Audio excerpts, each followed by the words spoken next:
هي الحلقات تحفظني بآيات من القرآن، هي الحلقات تملأني بحب المصطفى العدنان، هي الحلقات تحفظني بآيات من القرآن، هي الحلقات تملأني بحب المصطفى العدنان، وأخلص نيتي دوما لرب واحد ديان بروح ملؤها طهر. Sure Rum tefsiri 1. ayetten başlayıp okuyumuz inşallah. Bismillah, elhamdülillah ve salatu ve selamu ala Resulillah.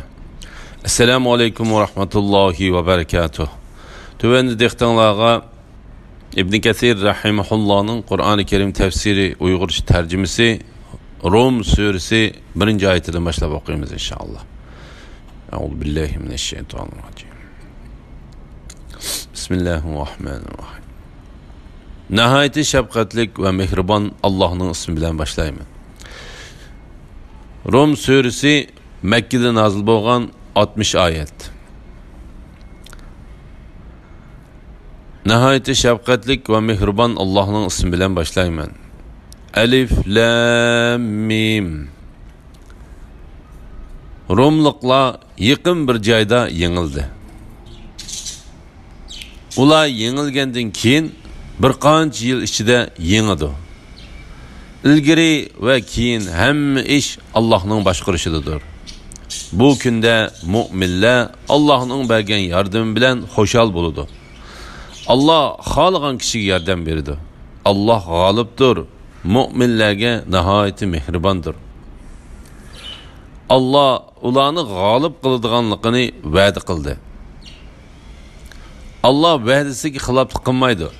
Çünkü Allah'ın vədisi haqdır, sözü rastdır. Lekin kişilərin tolisi bunu bilmeydi.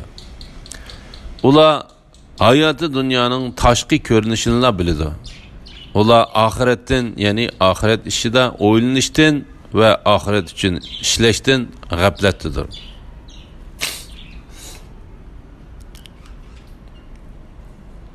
Rumluqlarning g'alaba qilishining xabari to'g'risida. Bu ayetler Parislar padişahı Sabur Rumluqlarning ustidan g'alaba qilib Rum tavasining chet rayonlarini, Şamni, Arab yerim orolining bir qism joylarini ishg'ol qilib olgandan nazil bo'lgan.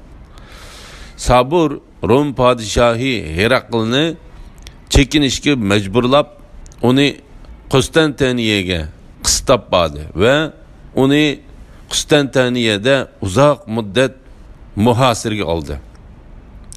Tövende deyilgandek keyin Herakil ishg'ol qilingan yerlarini qaytarib oldi.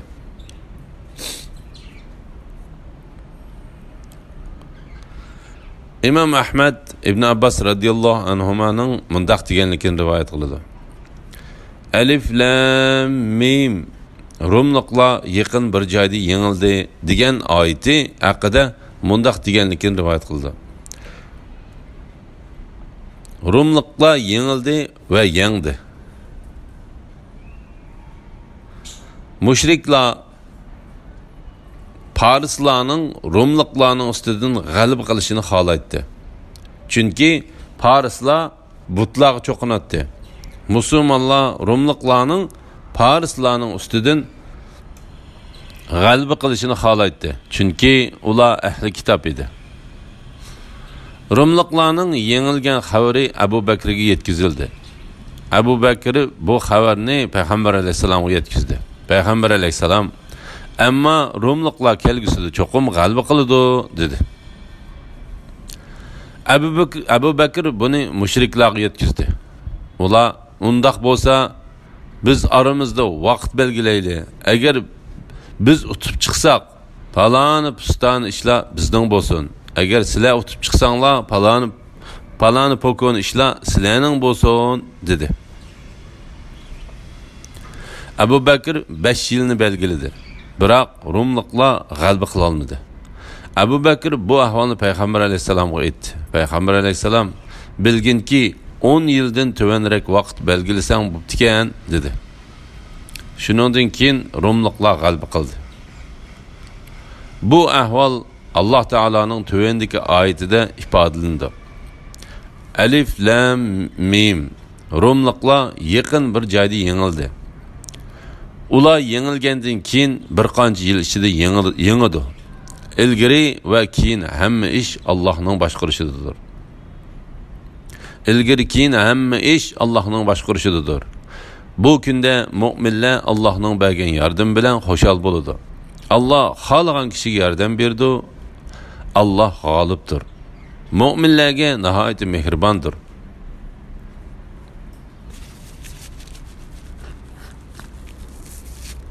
Bu hadisni Tirmizi va Nasa'iy qatorliqlarmi mushundaq rivoyat qilgan.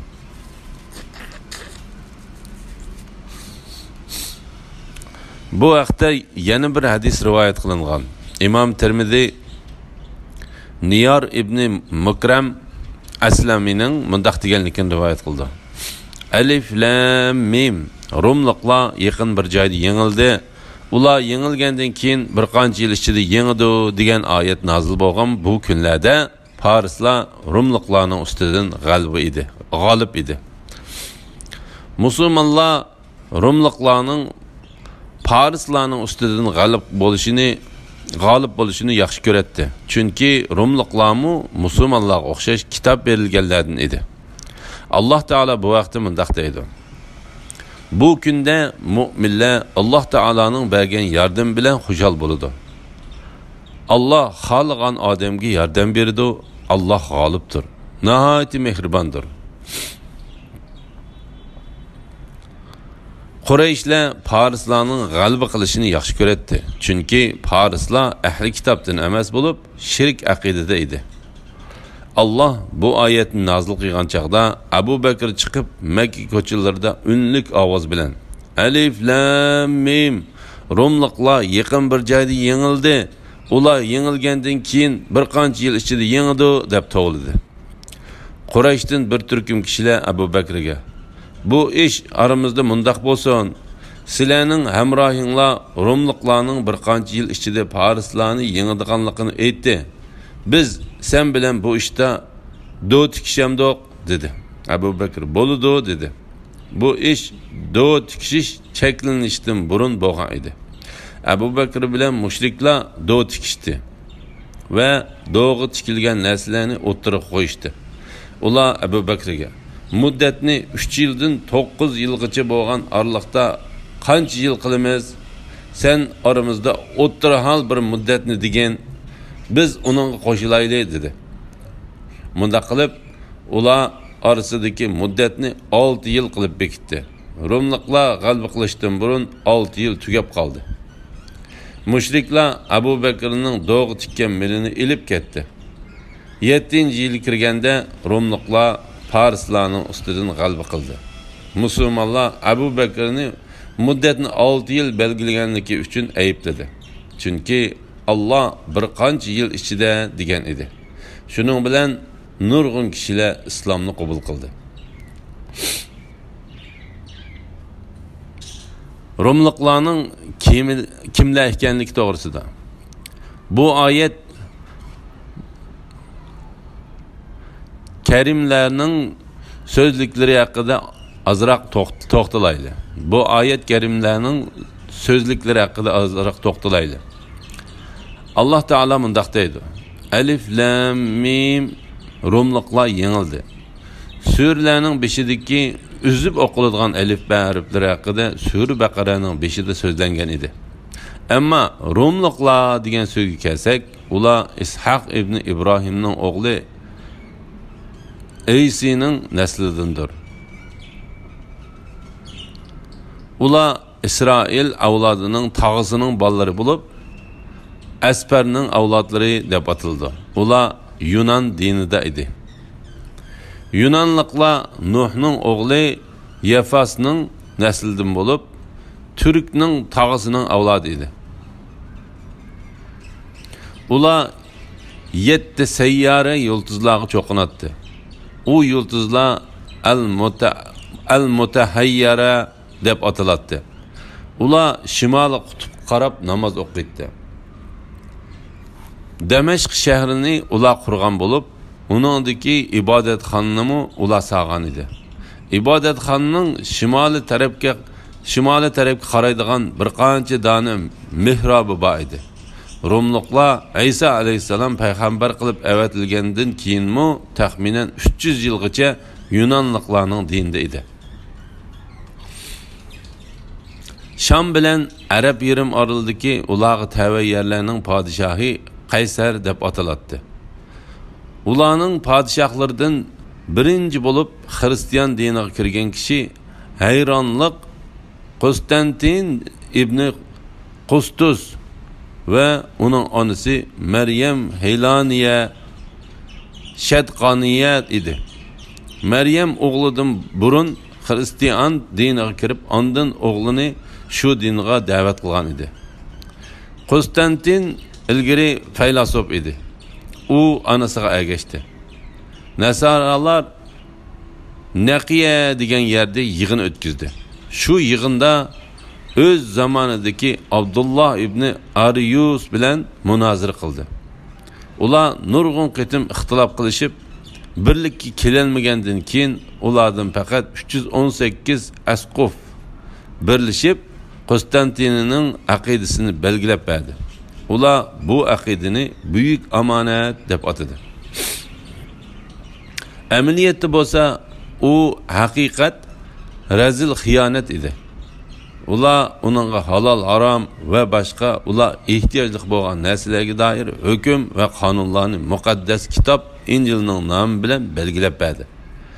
İsa alayhissalomning dinini o'zgartdi. Onunğa ba'zi hukmlarni qo'shdi ve ba'zilarini chiqarib etdi. Sharq qarab namoz o'qidi. Shanba kunlik dam ilishni yakshanbaga o'zgartdi. Kirist belgisiga cho'qindi ve to'ng'iz go'shini halol qildi. La ilahe illallah Muhammed Resul. Self bayrami, Qadas bayrami, G'itas bayrami ve Baus, Şanain bayramlarga o'xshash boshqa bayramlarni paydo qilib, o'zlariga bayram qilib oldi. Padişahqa papa belgilab berdi. Papa ularning diniy dahisidir. Ondan derece boyunca fitraq, derece boyunca bitraq, ondan metran, ondan asiqaf, ondan qisis, ondan şemmas qatarlıq dini unvonlarni belgiladi. Rahiblikni paydo qildi. Padişah rahiblarga chirkov va ibodatxonalarni bino qilib berdi.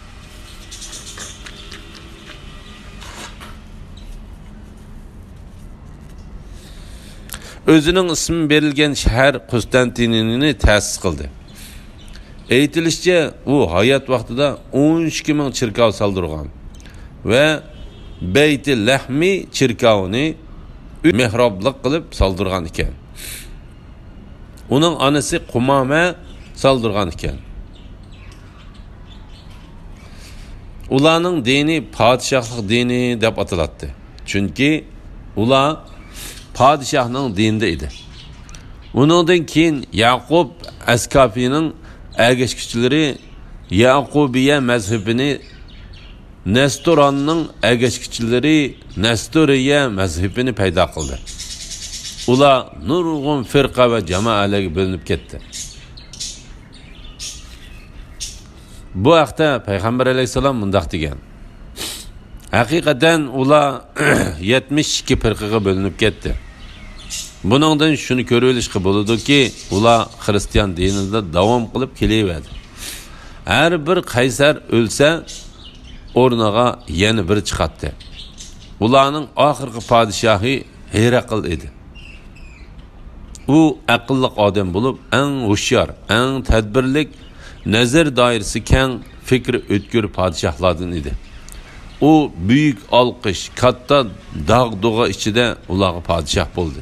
Keyin Paris padişahı Kesra, Irak, Xurasan, Rey ve başka nurgun yurtlarga hükümranlık kıldı. Onun asli ismi Sabur Zul Aktaf idi. Keyin Qaysarga urush açtı. Onun memleketi Qaysarning memleketidan çoğ idi. U başqa nurgun milletlerini ve Parislarni kontrol ostiga olgan edi. ular majusi bo'lib o'tqa cho'qinatdi.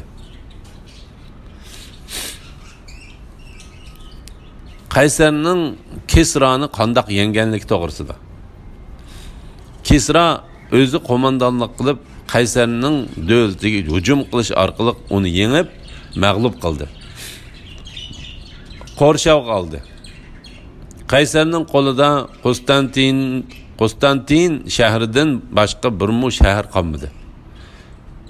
Kisra uni Konstantinda uzun muddat muhosiraga oldi. Shuning bilan u qiyin ahvolda qoldi. Xristianlar uni haddidan ziyoda cho'ng bilatdi.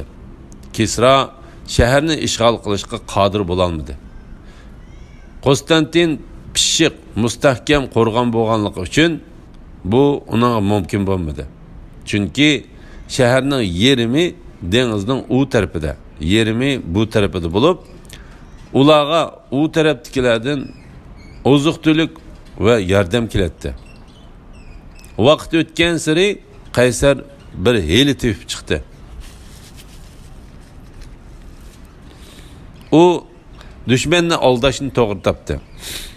U Kisradan yurtini bo'shatib berish badaliga uning bilan to'xtamlashib, xohlagan sharti bo'yicha o'zining pul mol to'laydiganligini dedi.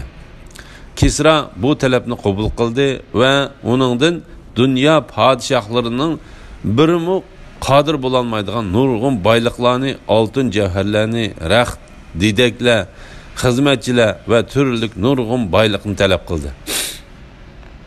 Qaysar uningga qo'shildi va uning talab qilganlarining hammasi huzurida badek Kisrani vasvasiga silib qo'ydi. Kisra oz talab qilib qoptiman deb o'yladi.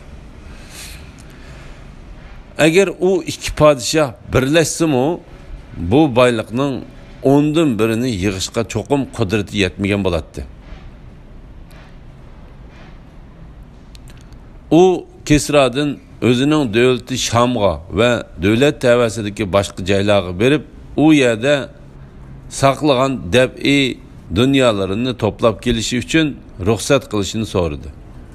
U uni ruxsat qildi.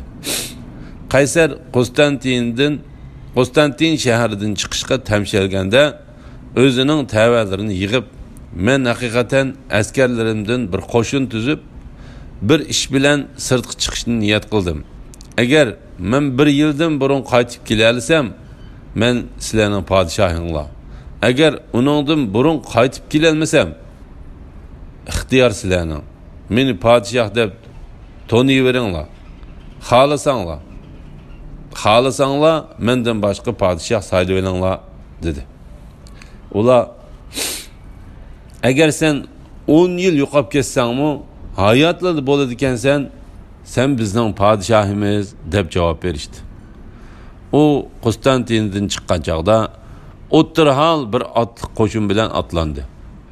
Kisra bo'lsa uning qaytib kelishini kutib, Konstantin atrofida chidir tikib yotdi. Qaysar darhol otga minib, tiz yurib Paris davlatiga yetib keldi. U uchirgan erlarni va askarlarni bir-birlab o'ltirib, ularning yurtini vayron qildi. Davomli ilgarilab qirg'in qilib, Kisra davlatining poytaxti Madainga yetib keldi. Madaindagi odamlarni o'ltirib, jami mol-mulkini olja oldi. Kisraning ayollarini, cho'rilarini, kenizaklarini asirga oldi. O'g'lining beshini tushirib, eshakka mindirib, qo'mondonlari bilan qo'shib, intayin xor holatda Kisraga avatib berdi. U Kisraga xat yozib mundaq dedi: "Bu sening talab qilgan narslaring. Buni topshirib ol."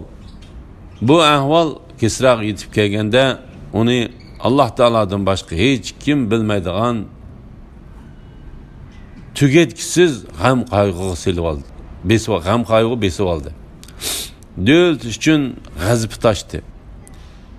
Qo'rshovni imkon qadar kuchaytirdi. Lekin kuchi yetmadi. U shaharni ololmagandan keyin Qaysarga qarshi Ceyhun deryasının su keçkini ko'zlab atlandi. Qaysarga Konstantiniyaga kelish uchun buningdan boshqa yo'l yo'q edi. Qaysar buni bilib olgandan keyin hech kim o'ylab boqmagan cho'ng bir hilin tepib chiqdi. Qo'shinni va boyliqlarni kichik eg'izning oldida kuzatishga qoldirib, o'zi azroq askarlar bilan atlandi. Ularni saman, to'gi mayiqi, at, eshak tiziki yig'ishga buyurdi. Bularni ilib suvning yuqori tarafiga qarab yurdi. Ondan bu narsalarni daryoga tashlashga buyurdi. Bu narsalar iqib Kisra va uning qo'shinlarining oldidan o'tganda ularni suvning yuqorisidan o'tibdi deb o'ylab, ularni qo'g'lashga atlandi. Keçik Parislardan bo'sh qoldi. Qaysar kelib odamlarini tiz tutish qilib keçikdan o'tishga buyurdi. Ular fursatni g'animat bilib, nihoyat tezlikda keçikdan o'tib yurib ketdi. Ular Kisra va uning qo'shinlaridan chaqqan chiqdi. Ular Konstantiniyaga zafar bilan qaytib keldi. Bu kun xristianlarga bayram bo'ldi. Kisra va qo'shini yo'ldan adashgan holatda nima qilishini bilmay qolishdi. Ular Qaysarning shaharlariga erishmoqda edi. Rumliqlar ularning shaharlarini vayron qildi. Tapqan mal dünyalarini elib ketdi. Farzandlarini, ayollarini olja oldi. Mana bu Rumliqlarning Parislarni yengenligidir. Bu g'alaba Parislar Rumliqlarni yengib 9 yildan keyin yuz berdi. İbn Abbas radiyallahu anhuma, Ekrima va boshqalarning rivoyatiga asoslanganda Rumliqlar g'alaba qilgan bu urush Azruat bilan Busra degan yerning orasida yuz bergan. U Shamga tava bo'lgan Hicaz yurtlariga yaqin keladigan bir joydir. Mujohidning aytishicha, bu urush Arab yerim oralida Rum davlatining Paris davlatiga eng yaqin zaminda yuz bergan. İlgiri ve keyin hamma ish Allohning boshqarishidadir. Ya'ni buningdan ilgiriki ve buningdan keyingi hamma ish Alloh taolaning boshqarishidadir. Bu kunda mu'minlar Alloh taolaning bergan yardım bilan xushal bo'ladi. Ya'ni mu'minlar Alloh taolaning Shamning podshohi Qaysarning odamlari bo'lgan Rumliqlarga Majus dinidagi Parislar, ya'ni Kisraning odamlariga qarshi bergan yardım bilan xushal bo'ldi.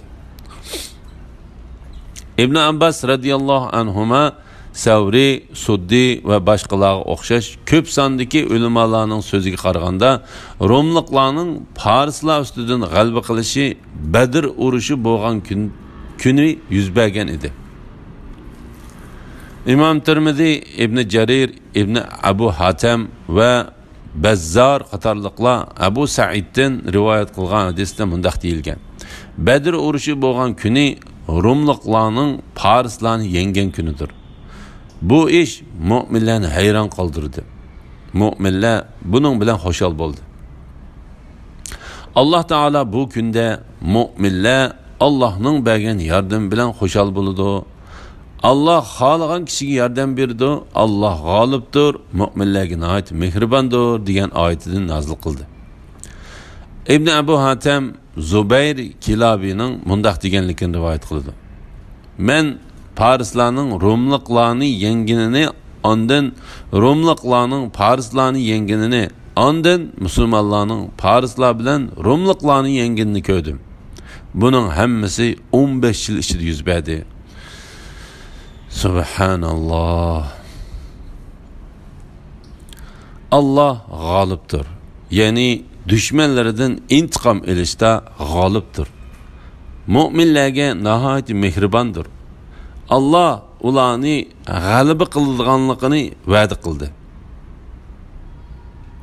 Allah va'dasiga xiloflik qilmaydi. Chunki Allohning va'dasi haqdir, so'zi rostdir. ya'ni ey Muhammad sallallohu alayhi vasallam, bizning farislarga qarshi rumliqlarga yordam beradiganligimiz haqidagi sana yetkizgan bu xabarimiz Allah Teala'nın haq va'disidir va rost xabaridir. Allah va'dasiga xiloflik qilmaydi. Bu va'da cho'qim yuz berdi va amalga oshadi. Chunki urushayotgan ikki jamoadan haqqa eng yaqinroqiga Allah Teala'nın yordam beradiganligi va ularga yaxshi oqibat ato qiladiganligi Allah Teala'nın tutgan yo'lidir. Lekin kişilerinin to'lisi bunu bilmaydi. Yani Allah Teala'nın kainatdaki ve adaletini yaqilab icra bo'ladigan puxta ishlaridagi hukmini bilmaydi. Ular hayatı dünyanın tashqi ko'rinishini biladi. Ular ahiretden, yani ahiret işlerinde o'ylanishdan ve ahiret için ishlashdan g'aflatlidir. Yani kişilerin to'lisi faqat dünya qandoq erishishni, dünyanın işlerini ve onunda bor narsalarni biladi. Ular dunyoga erishishni va uni tepishning yo'lini bilishda intayin hushyor va aqlliqdir. Ular dinning ishlaridan, ahiret yurtida ularga asqatadigan narsalarni tepishdan g'aflatlidir. Xuddi ular o'tib ketgan döt, aqli yo'q, fikr qilishni bilmaydigan odamlarga o'xshaydi. La ilaha illalloh Muhammad Rasululloh. Hasan Basri mundaq deydi. Allah bilan qasamki, ulardan biri dunyoning ishlarini bilishda darhamni tirniqining ustida qo'yib, ondan uning ig'irligini, qanchalik darajada yaxshi ko'ydiganligini sana cho'qim deb berayligidek darajada yaxshi biladi. İbn Abbas radıyallahu anhuma Allah Teala'nın ular hayatı dünyanın tashqi ko'rinishini biladi. Ular ahiretden, yani ahiret işlerinde o'ylanishdan ve ahiret için ishlashdan g'aflatlidir degan oyat haqida mundaq dedi. Yani kuffarlar dunyoni gullantirishni biladi. Ular dinning ishidan g'aflatlidir. Alhamdulillah, yuqorida Rum tafsiridan 7-oyatgacha angladinglar. Oxirini keyin qitamda o'qishimiz davomlashtiramiz inshaalloh. Va sallallohu ala Muhammad va ala alihi va sahbihi ajma'in. Assalomu alaykum va rahmatullohi va barakatuh.